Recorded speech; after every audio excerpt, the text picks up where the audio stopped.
Cameron DeWhitt, thanks for being on Oldtime Central. Thanks, Benjamin. Thanks for having me. Yeah, it's great. Can you tell me how you got into playing Oldtime? Yeah, I was in a band called Council, Idaho. And you probably still find it online, like some little tracks here and there. And it was a songwriter, and there was a fiddler in the band named Stephen Landis, who has been on Get Up in the Cool. And he said, let's play tunes after rehearsal. And I said, I don't know any tunes. And he probably was gentle about it, but maybe gave me a little bit of a hard time. Because I was playing clawhammer banjo in there, but I was just sort of using banjo for my songwriting and doing whatever I wanted on it, and wasn't very rooted in any kind of tradition. So he started teaching me tunes. I believe he taught me Over the Waterfall. That was the first old-time tune I learned. Yeah, which I still occasionally play.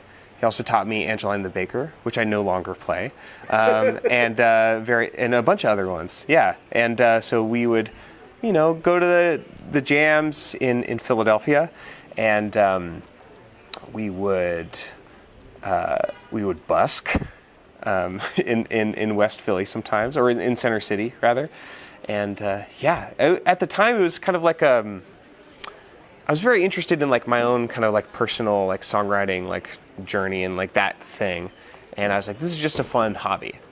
And I think it really switched for me when I went to Clifftop, which is where we're at now.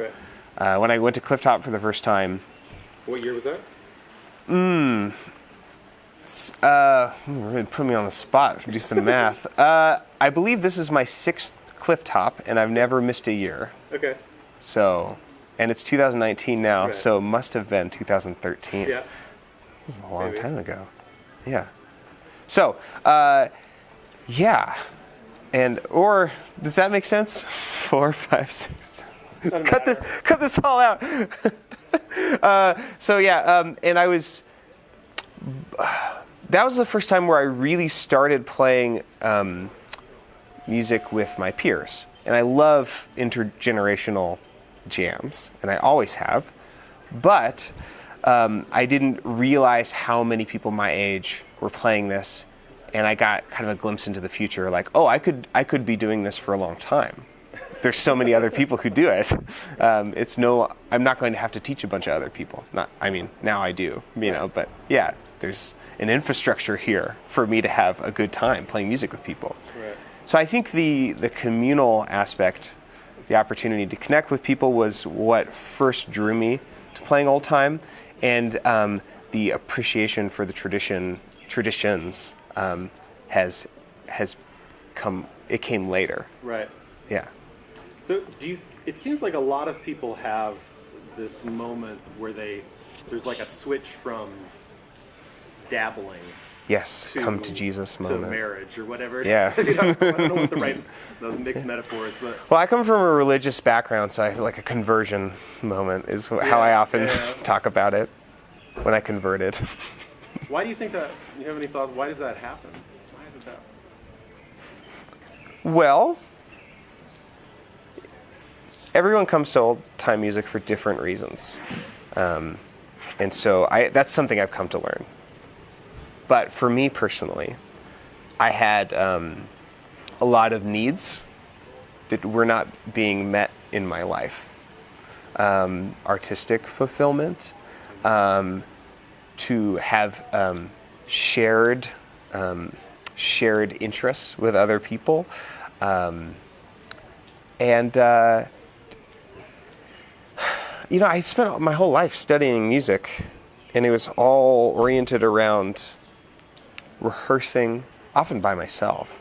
Right. Rehearsing or performing or consuming, and staying up all night and drinking with people my age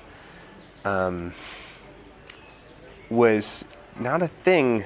And playing music, right. And playing music. It was not a thing I had, I'd ever done before. I wouldn't have known how to do that. Right. Even like song circles. it's really hard to find one that's like that, I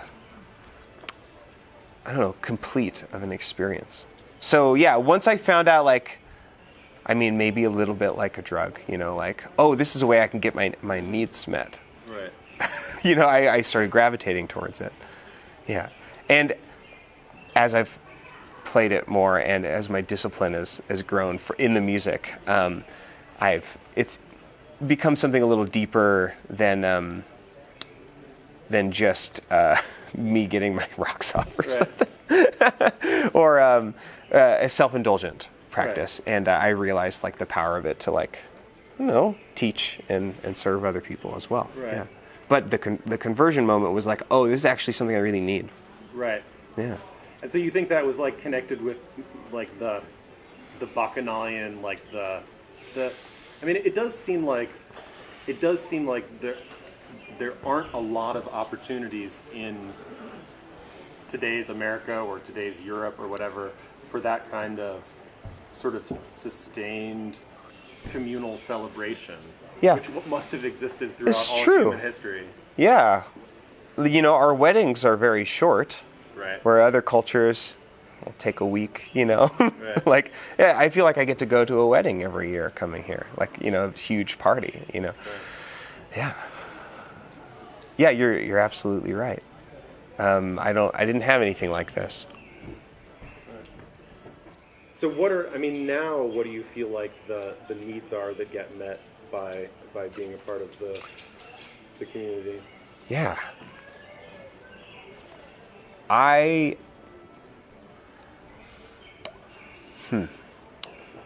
think having a role and a purpose is important in communities, because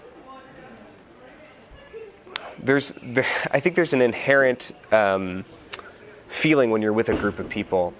I think this is universal. I think a lot of people have this, which is, what do I have to offer here? And if I need to find something that I can offer so that I can belong. Right. So yeah, I think that's like a need that's developed. Not just what can I get out of this, but like, yeah, what can I give to this community, right. So that I can also extend hospitality in it, or be a gracious guest, depending on the situation, you know. So people do it all sorts of different ways, like Hillary Burhans, who we both interviewed. She had a negative experience right. at her first few Clifftops. She took a little break, just from the like clickiness and like the social hierarchies and stuff. Right. So she took a little break and came back, started a restaurant, totally like made this level playing field of like every level of player like goes there to eat. And you know, she found a purpose, a role in the community other than being like a total badass banjo player, right. Which should be enough. Which is often enough for, you know, but but she now also feeds everyone and gives people a place to feel comfortable and like they belong. Yeah. So that's what she does. I do my show, right. Get Up in the Cool, which did start as a pretense to invite myself over to people's houses. And that really, that wasn't just a line, that was actually true? A little bit of mixed motivation. Yeah. I think it's a good and pure motivation. Sure. You know, because like, if I were to just roll on up to any town and like ask an old-time musician, can I come over to your house and play music with you? Some would say yes, someone would say no. Right. You know, like, it's like, why? You know, like, do we have some sort of connection? You know, like, right. You know, but if you have like a sort of format and a structure, it's like, hey, I would like to invite you to do this thing with me, right. In your house. Right. You know, and like, I think it's, I would like to think that more often than not, it is a good pretense for us both to have a good time and to feel like there's a structure in place. I think structures are like helpful, sure, for people to interact. Right. and then once you have them, then you can tear them down if you need to. Right. But it can be nice to have them to help get things going. Right. Yeah. If you're being generous to yourself, what do you think are like the main things that Get Up in the Cool has done in the community? In the community. What do you mean if I'm being generous to myself? Well, as to toot my own horn? Yeah, is that what you're saying? Yeah, exactly. Great. So I think when I started realizing that other people were getting something out of it, and it wasn't just a self-indulgent, thing. It wasn't just a self-indulgent thing. Is when Thornton Spencer died. Kilby Spencer, his son, had me come down to Crumpler, North Carolina, and record a bunch of people. He just threw people in front of me, and one of those people was Thornton Spencer and his whole family. And I got to interview him and ask about his learning from Albert Hash. And see him with his family and play tunes with him, and he's like, I forget how old he was, maybe mid-80s at the time, but he was like really ripping it, like he saved all of his he spoke really slowly and fiddled really fast. It was awesome. Anyway, and he died like by the end of that year, and Kilby told me that was one of the last times he saw Thornton smiling was when the day before he died, when he listened to his episode of Get Up in the Cool 2 times in a row. And yeah, I wasn't planning on comforting any dying people. Right. I mean, I knew that when you put things on the internet, they last and stuff. But I got a bit more reverent when that happened, because I was like, all of these people are going to die. Right. And so this is actually really important. I should do this. And when I do it, I should do it better. And I should make sure that I find ways to get these people to tell their stories before they die. I feel kind of existential about it, especially the people who aren't very recorded. Right. There are some, I don't know of any other genre that has so many unrecorded, brilliant musicians. Right. That's kind of ridiculous. Yeah. Yeah, there's so much work to be done to get people listening to them. And, as far as I've thought a lot about, the aspect of me playing. I'm most of the tunes on the show are me playing with other people. Right. That's a big part of the show. Not always, but mostly. And I've thought a lot about that. I'm taking up space. Right. And I'm inserting myself into their situation. But, and I think a lot of people would also enjoy a show where it was just the person performing their stuff by themselves. But I think what people get when they see 2 people playing music together is a relationship. Mm-hmm. And that's part of the thing. That's part of the music, is a relationship and an interaction and a fleeting moment. Right. And I think a lot of special things can happen in there. And that's why I like playing old-time music with people. So that's what I hoped that people would like about the show. And I wasn't sure. I didn't know how well it would be received. But when I listen to interviewers, I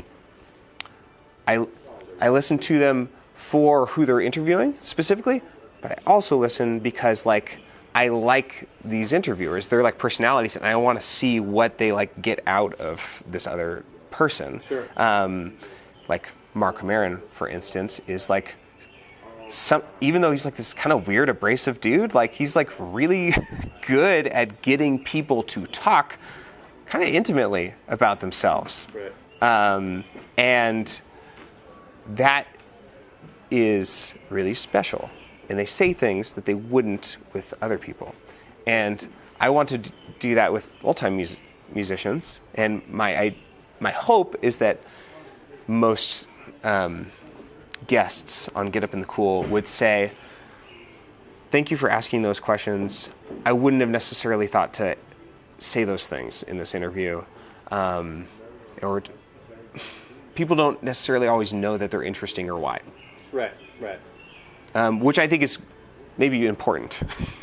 Just like people often don't know what amazing musicians they can be until they're in a musical conversation with absolutely another person.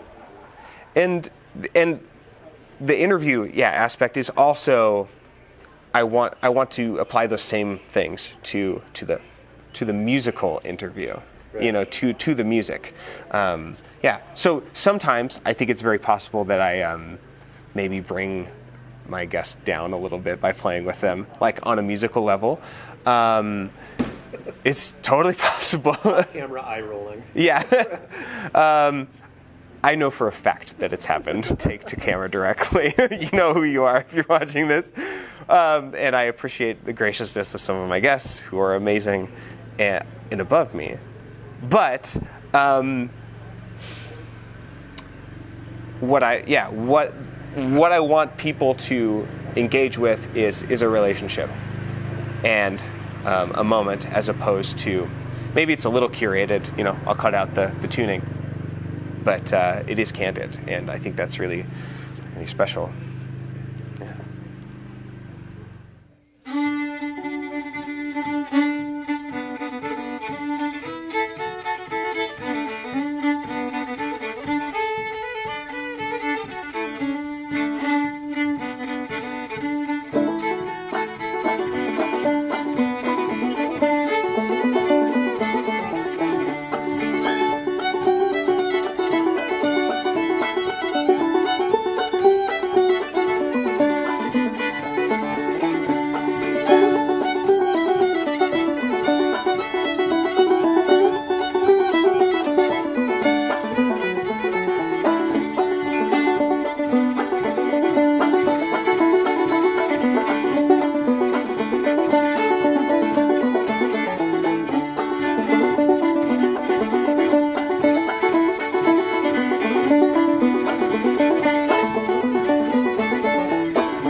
Tell me about how you choose the guests and whether that process has changed over time. Yes. At first, I just did a big blast of, Facebook messages. And I used to have a Google form so that people could it was what dates are you available? And which tunes will we be playing and what are the sources, so I can be absolutely prepared. And I would say maybe a dozen people in that first year filled out the form, but most people were just obviously I'm not filling, they didn't say that, but they're I'm not going to fill out a form for you. Right. Are you kidding me?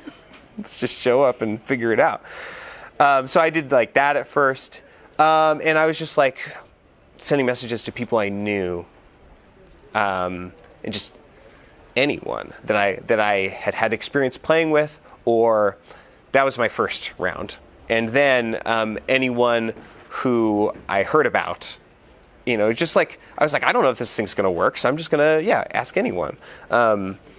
Which isn't to say that, like, those first interviews aren't really, like, special. I don't mean it to say, but, it was like a weekly show. Right. And I gotta fill up the weeks, So I was like, yeah, sure. I don't really care. I like most Oldtime jams I'm in. Sure. So, like, the barrier to entry is low. Like, let's do it, Yeah. But then, nowadays, I have, I really need to keep a list of recommendations that people make. And it's really hard for me to do that because that would require me constantly taking out my phone and writing down another name and a city they live in or whatever.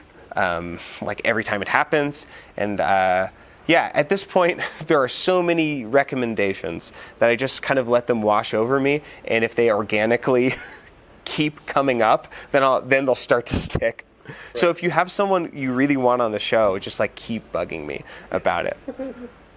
Jeff Norman in Michigan has been hounding me for a while to have Molly McBride on the show.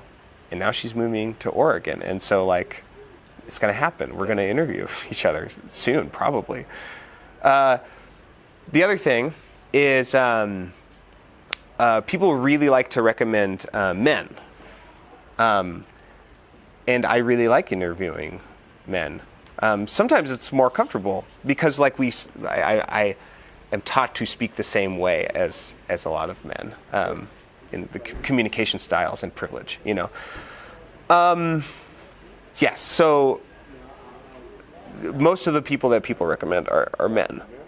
And so I've had to, in the last year and a half or so, make a point to do more digging. And, like, when people say who they want to be on the show, I'd say, that's great. Do you have any women that you want to be on the show? And that's a little harder. Right.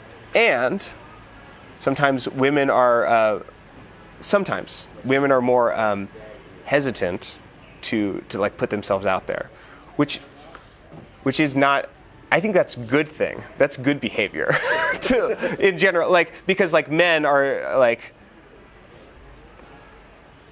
Let's say it this way: the people who have asked me to be on the show have basically all been men. Oh, you mean who have asked to be? Yeah. Hey, I want to be on your show. It's all men, right? Obviously. Yeah. So, anyway, so it's taken a little bit, like, more work to break through this thing, and I'm still recording men. But, like, my goal is to record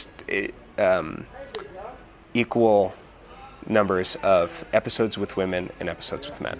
Right. That's my goal. In general, that looks like every other episode is a man or a woman, or has a man or a woman in it. Right. It's still more men because I'm in every one of them. Well, so, like, what? Yeah, I mean, ideally, a woman will come along and make a better version of Get Up in the Cool, and then I'll just quit and listen to her show. And then is that a public call for your replacement? Yeah, please. Yeah, or yeah.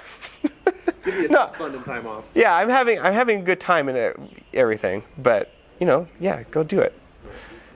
Anyway, so it's taken a little bit more intentionality and work to find people who are excited to have specific women on the show, right. Which I think is kind of messed up. I think it's part of our, like, culture that's, like, kind of changing, though, and it makes sense. There's all of these really important men who have somehow maybe implicitly decided to be important in the community, maybe in similar ways that you or I have. And then there are all of these women who are extremely important, but people don't think to mention. So open call, please, like, tell me women who I should interview. The men, I will find them. Mostly, there's some, like, hermit men, like, that are, like, hard to find or track down.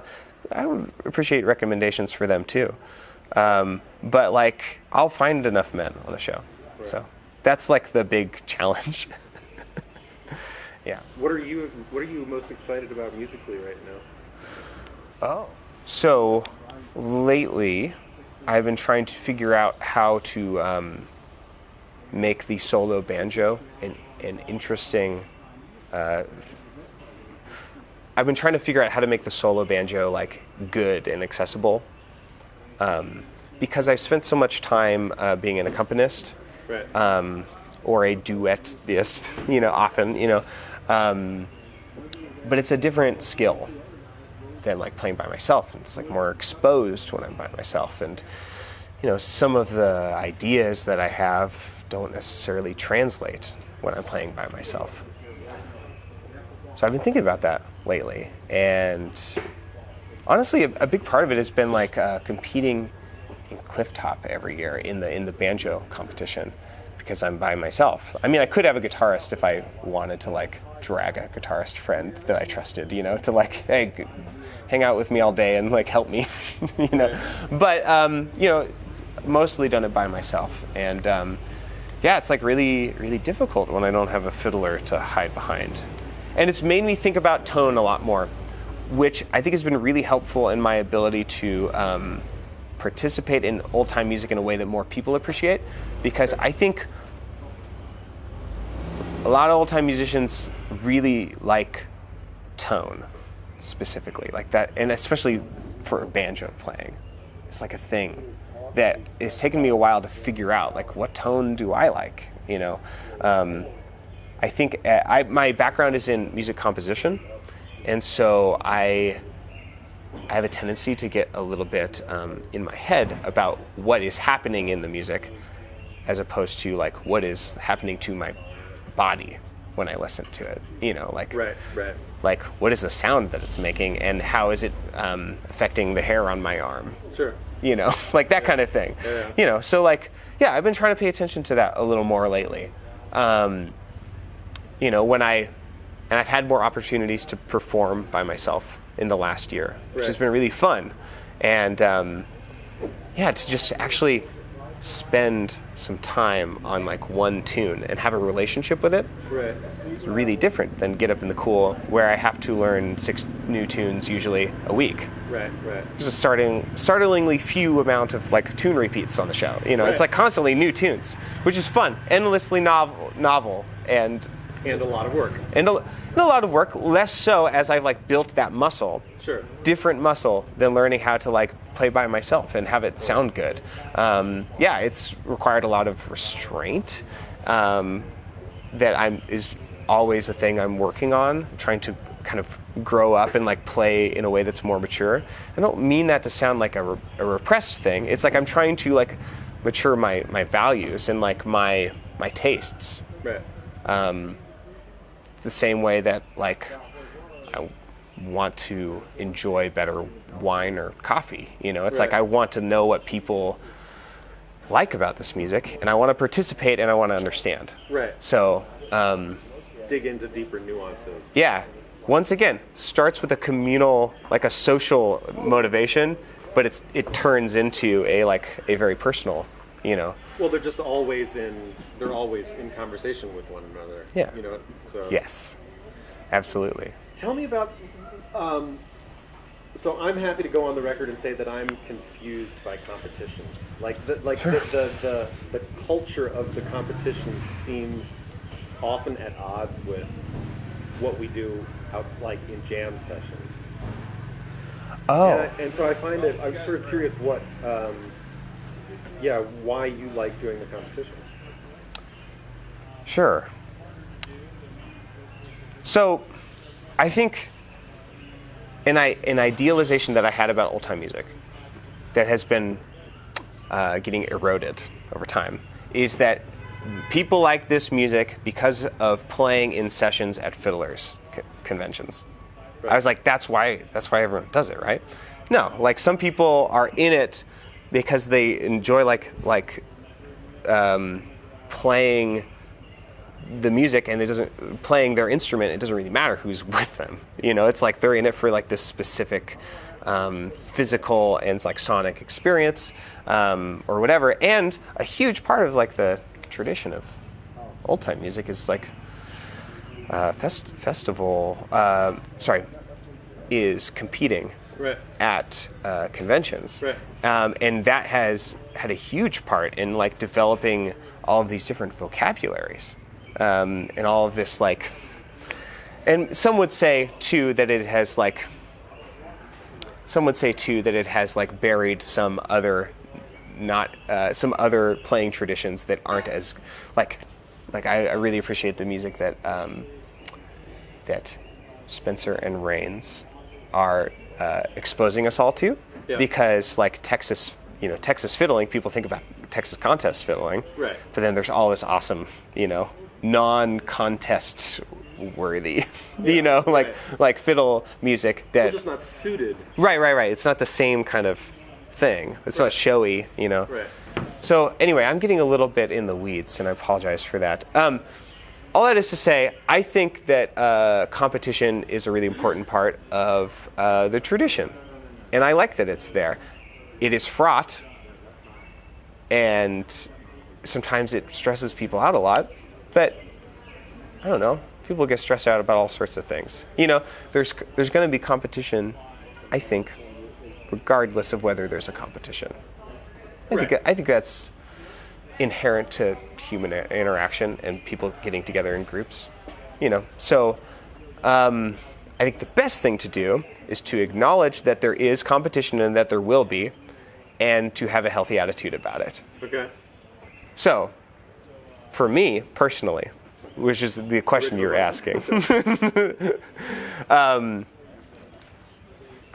I like competing in the Clifftop Banjo Contest because I want to understand what people want to hear. So last year, it was the 5th time I competed in the banjo contest, and I finally made the finals. And it felt really good because I was like, oh, cool. I at least know that I'm doing something that these 3 people like. Right. These important people, Yeah.